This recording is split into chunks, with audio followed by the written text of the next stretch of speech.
Hope everyone has had a great couple of days. Wow, it's very loud. I hope everyone's had a great couple of days here at the Chicago Auto Show, and again, looking forward to a very, very exciting public days. As everyone knows, of course, this is one of the largest public shows of the show year, so it's very exciting for us here at Mazda to be showing off the wonderful new MX-5 Miata. My name is Jeremy Barnes. I am the Director of Public Relations and Brand Experience for Mazda North American Operations. It's an absolute pleasure to have you all join us here. We're obviously very, very excited about the new MX-5 Miata. A lot of very interesting things that we've got to share with all of you today. A little bit of history, perhaps, before we start. Can anyone in the audience here tell me what auto show Mazda actually launched the MX-5 Miata at? Chicago. Chicago, absolutely correct. And that's why this show has always had a very, very special place in our heart. Anyone actually here, by the way, Chicago 1989? There you go. Thank you very much. So if you were here, and for those of you that weren't, we showed 3 cars on the show stand, a red, a white, and a blue first generation MX-5 Miata. What's very interesting is the blue car that's right out front there, VIN number 14, that is the very car that was on the show stand here in 1989. So it's a little bit of a homecoming. It's here to help launch the new car. We also have the red and the white cars in the Mazda collection back in Irvine, California. The white car, some of you may have seen in some ads and some photographs. It was turned into a race car when it left here at the Chicago show. It's never been driven on the street, has nearly 12,000 miles, like we like to say, only driven on weekends. It was also the very first Miata to ever win a road race, and that's important because of the red car that you see behind us here, which is the new MX-5 Global Cup car. We announced at the SEMA show that we're going to be moving, of course, MX-5 into racing as we always have. That car is going to debut in its new race guise. Later this year, we'll begin testing the car for a race season that starts next year.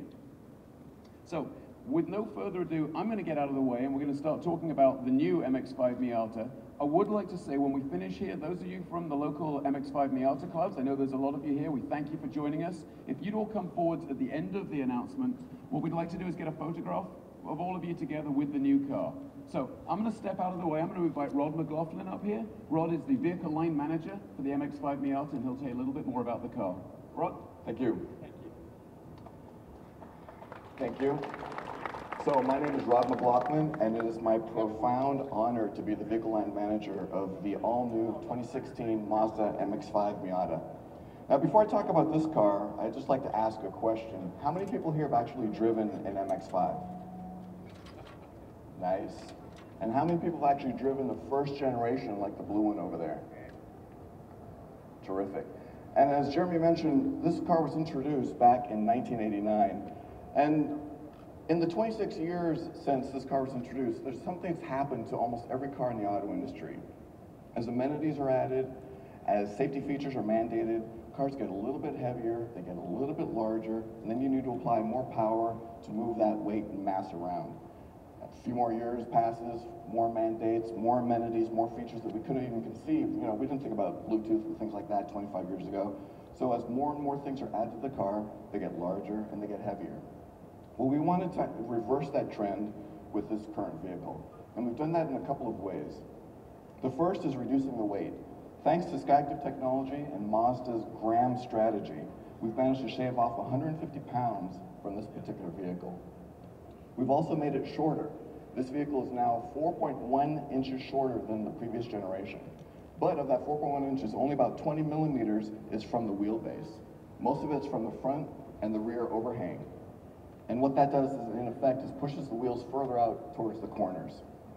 The engine has been pulled back and lowered, and now the engine produces 155 horsepower, 148 foot-pounds of torque. Now, even though the car is lighter and shorter, there's actually more headroom and more legroom inside the cabin. I'm a little over 6'2", and I'm perfectly comfortable inside this car, so if there's any concerns or doubts. Basically, everything in this car has been designed to focus on the same objectives that were key when we first introduced the very first MX-5.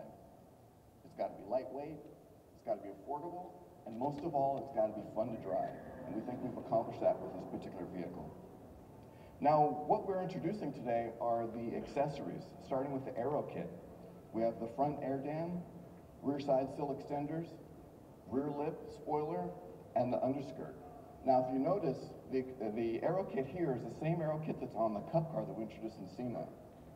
Also, we have the front Brembo brakes and BBS wheels all around, 17-inch forged alloy, adding lightness and strength. These wheels and brakes are also the same components from the Cup car. Now, this is actually important because we wanted to add accessories that weren't just aesthetically pleasing, but we wanted something that was dynamically authentic, so that when you purchase these accessories and put them on a car for the road, you know they're the same components used on the Cup car on the track. Now, to tell you a little bit more about how this all comes together from a design perspective, I want to introduce Design Manager Ken Sayward.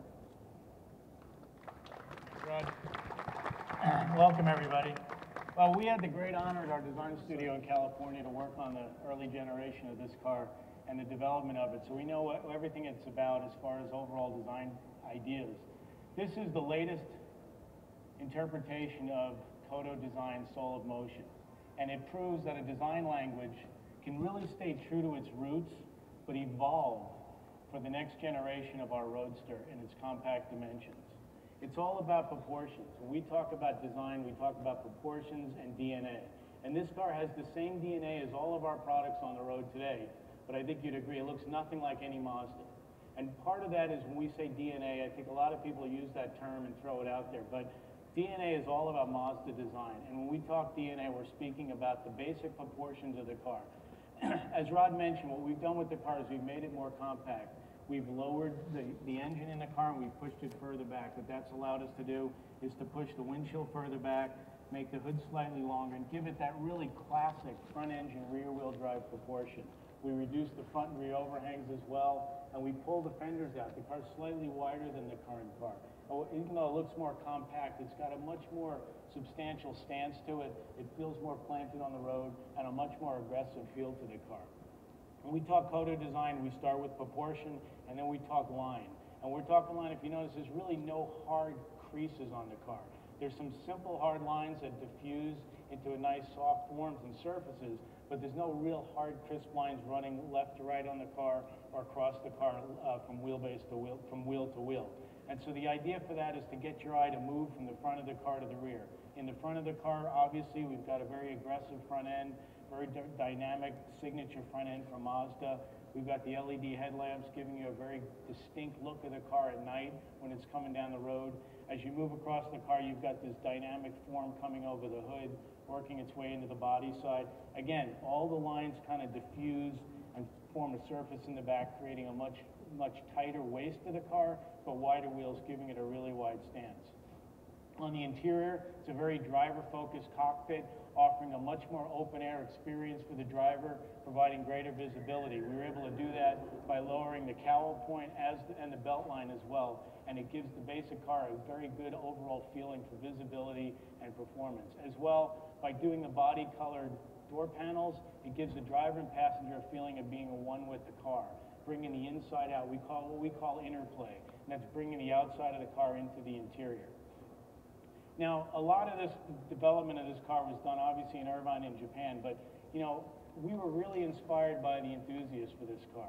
You know, we talked to MX-5 owners for the first generation, second generation, and third generation, and we got their input on what they wanted in a car. And I think they all wanted the car to be more about performance and lightweight and back to its roots, and I think we really accomplished that with this car. But we also wanted the car to be a palette, if you will, or a canvas for personalization. And as Rod mentioned, this car is all about our accessory line that we're putting out and some of the mechanical features that we're going to be putting on the car.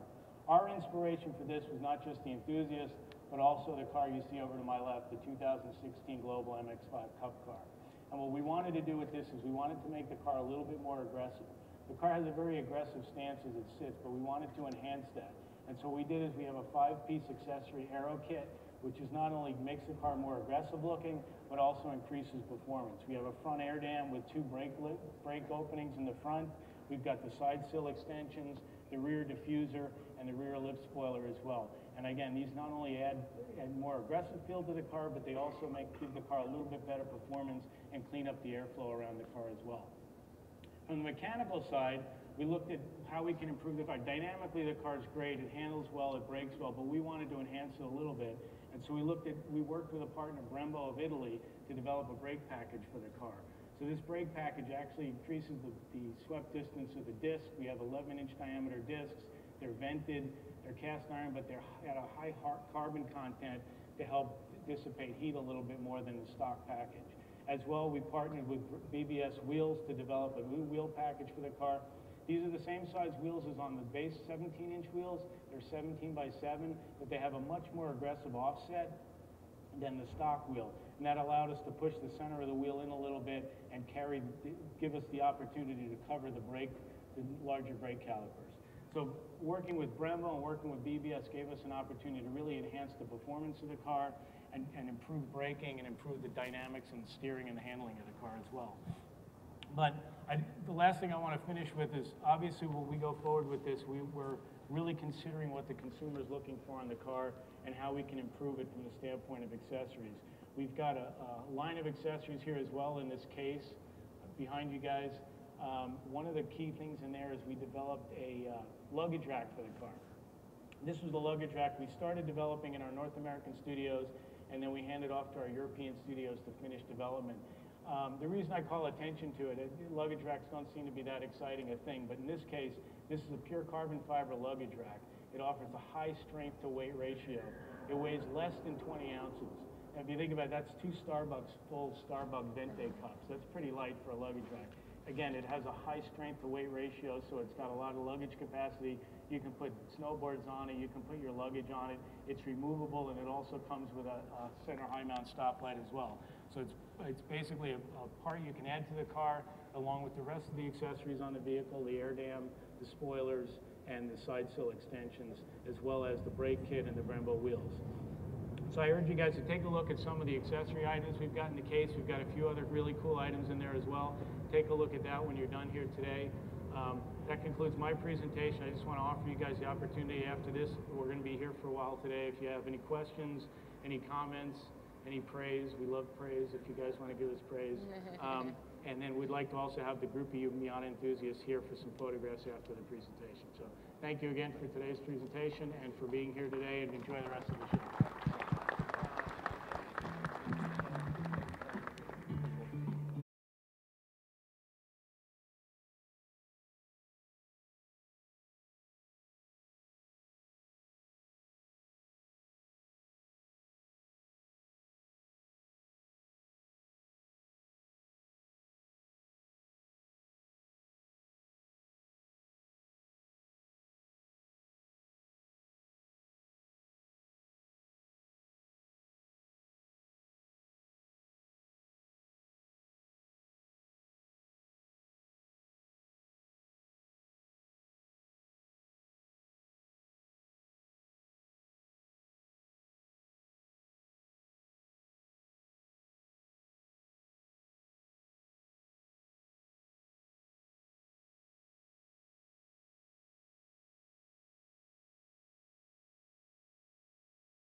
can just say and spell your name and who you're with? Hi, my name is Jacob Brown, Jacob Brown, and I'm a product communication specialist with Mazda North American Operations. Great. And you have a new Mazda behind you here at the Chicago Auto Show. If you could tell us just briefly about it. Absolutely. This is a 2016 MX-5 Miata.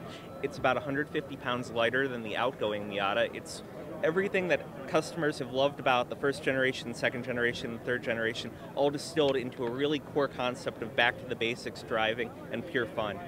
Great.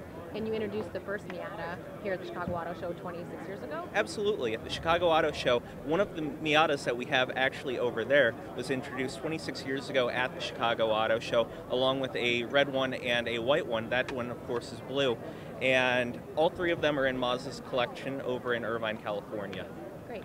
So this Mazda has obviously been built to be a little bit lighter, but still sports performance and fun to drive. Absolutely. Most of the actually all of the mechanical engineering and a lot of the refinement has been done in North America to give the car a really sporting feel. We've lowered the cowl line, we've pushed the engine down and back in the car to be able to optimize performance. This is all about the driver and passenger enjoying the car. This is about enjoying the atmosphere around you while you're driving. This is not, if you're looking for a straight line car, this is not it. But what it does is the car is about taking those corners, going on those canyon roads, enjoying a weekend drive, but it's also civilized enough to be a daily driver. It can be an only car. It is basically everything that anybody has ever liked about an MX-5 Miata, but better. Great. And for consumers in Chicago, this could be a great car, for the Chicago city. But if you want to take it out for a fun road trip, there's lots of accessories you can put onto it. So maybe just touch on. Sure. It's fun to drive in Chicago and compact enough, but still fun to take away. Absolutely. There are a lot of customers who daily drive these vehicles, even in winter conditions. I know it's a little bit cold outside right now, but a set of snow tires goes a long way. What we have with the accessories, the MX-5 has always been about personalization, about making the car your own. We have a five-piece accessories kit, including an aero kit. We have BBS forged wheels on here. We have a deck-mounted spoiler, and we have Brembo brakes. And what those are basically parts that may be available in the future based on customer feedback to accessorize the car, to make it better, to enhance performance, to maybe tailor the car to how people want it.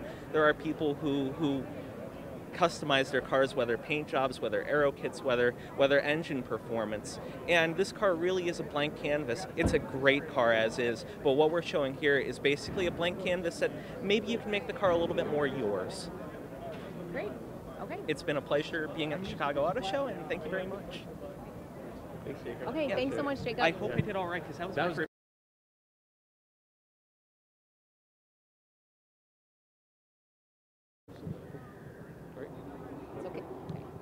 Hi, if you can just say and spell your name and tell us who you're with.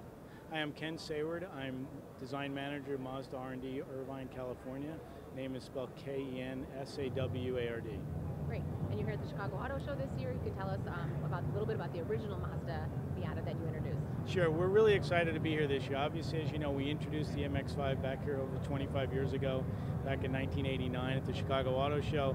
This car you see behind me was actually here at the show along with a red car and a white car that we introduced at the same time. So we thought this is the perfect opportunity to come back to Chicago and introduce the fourth generation of the MX-5. And so that's what we're doing here today. We've got two vehicles here. We have one that's a 2016 MX-5 Global Cup car, which we introduced at SEMA last year, and we've shown at various shows. But for Chicago this year, we're introducing the design accessory concept, and it's the first time it's been seen, and we're introducing it here in Chicago. So we're really excited about it. Chicago is a big place for Mazda, and it's a big place for MX-5. Great. And now customers and consumers that come to the show next week can come out and check out how to accessorize. Let me just touch on that. It's fun to drive cars, compact for city driving. Maybe take it out. Absolutely. Yeah, I think what's going to be neat is for the consumer to come out. What's beautiful about this car is we talked to the MX-5 enthusiasts when we developed the car, and a lot of what they said was they really wanted a car that's a canvas for personalization, and so we took that to heart. And so with this new MX-5, we've developed an accessory kit, we've accepted a luggage rack, we've got custom wheels and brakes for the car as well, so the customer can buy the car, from the dealership and customize it he sees fit with all these added on accessory parts, and it gives them a lot of opportunity to customize the car. We're introducing the car here in this ceramic metallic, which is a new color for Mazda and a new color for the MX-5. Great. You also had touched on how it's a little bit lighter, maybe more fuel efficient. If you could touch on that. Correct. The new car is smaller dimensionally than the previous generation car. It's 150 pounds lighter. We've reduced the front and rear overhangs. We've lowered the motor. We've pushed the motor rearward in the car to give the car a bit more of a front engine rear wheel drive proportion. It allowed us to move the windshield back, lower the cowl line and the belt line, giving the driver and the passenger better visibility and feeling more at one with the car. Great. Okay. Okay. Yeah. Thank you very much. It's great. You're welcome.